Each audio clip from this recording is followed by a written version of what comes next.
एमिति आंबर केबे मालपुआ बनई आपण माने कदली रे मालपुआ बनई थिबे।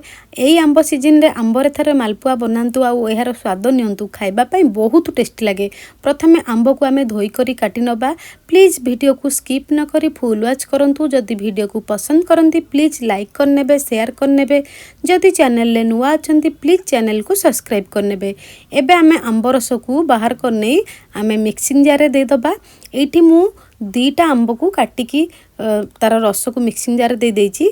एबे सेथिरे आमे गोटे कप क्षीर दे दबा। एठी हमर आंब केतिकी मीठा अछि आमे स्वाद को देखिकी चीनी दे दबा।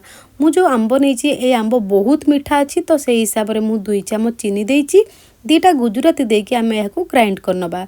एबे गोटे पात्र रे गोटे कप अटा नै जिबा। आपण माने अटा जगह रे मैदा नै परंती। एक्चुअली प्राय तो मालपुआ समस्ते मैदा रे ही बनै थांती। मु किंतु जत्ते बेले भी मालपुआ बनाए मु अटा रे ही बनै थाए। हाफ कप सुजी नै जिबा। सेथिरे आमे आंब रस को देकी भलो भाबरे मिसेई की 10 मिनिट पई आमे रेस्ट दे दबा। जेहेतु आमे एथरे सुजी मिसेइचे सुजीटा हमर फुलिबा पई आमे याकू 10 मिनिट पई छाड़ दबा।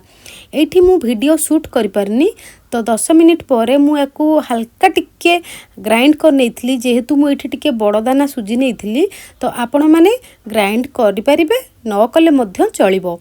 तो एबे सेथिरे आमे टेस्ट हिसाब रे लूण पान मधुरी देकी भल भाबरे मिसेई नबा।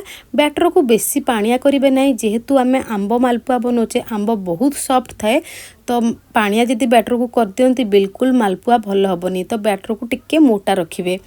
तो एबे आमे सीरा बनिया पई गोटे कप पानी रे गोटे कप चीनी दीटा गुजराती देकी आमे याकू फुटई नबा। जेते बेले सीरा जस्ट हाथ को टिके हल्का टिके अठाळिया आइकी आसीबो गोटे तार आसीबा पर्यंत आमे याकू सीरा बनेकी साइड रे रखि नबा। एबे आमे पैन रे ऑयल दे दबा। आपण माने जदि कड़ाई रे मालपुआ बनौचंती तो कड़ाई रे टिके अधिक तेल देले मालपुआ पूरा हमर एकदम बढ़िया भाबरे फुलिबो।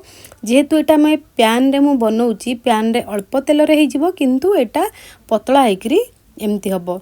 तो एई भली केयरफुली टिके मालपुआ को आपण माने एमती उल्टा उल्टी करके छाणी नेबे। मीडियम गरम तेल रे छाणीबे बिल्कुल हाई फ्लेम रे करिवे नाही नले साइड रु पूरा ताती जिवो मझी अंशटा भल भाबरे सिजिबो नाही। एई भली भाबे मु सब मालपुआ को एठी छाणी नेइची। आ गोटे मध्य मालपुआ एठी देखौची देखंतु गैस रो फ्लेम को मीडियम रे रखिबे। बैटर को टिके मोटा रखिबे बेसी पानिया रखिबेनी कि बेसी मोटा रखिबेनी टिके मझी मझिया रखिबे। तो एई भली भाबे सब मालपुआ को एठी छाणी नेइची। एबे आमे जो सीरा बनेइथिले से सीरा रे पकेकी संगे संगे काढी नबा। सीरा रे बेसी समय रखिबे नाही। जदि वीडियो को पसंद करंदी प्लीज लाइक करनेबे शेयर करनेबे। आपण माने थरे एमती बनांतु आउ एहार स्वाद नियंतु। नमस्कार जय जगन्नाथ।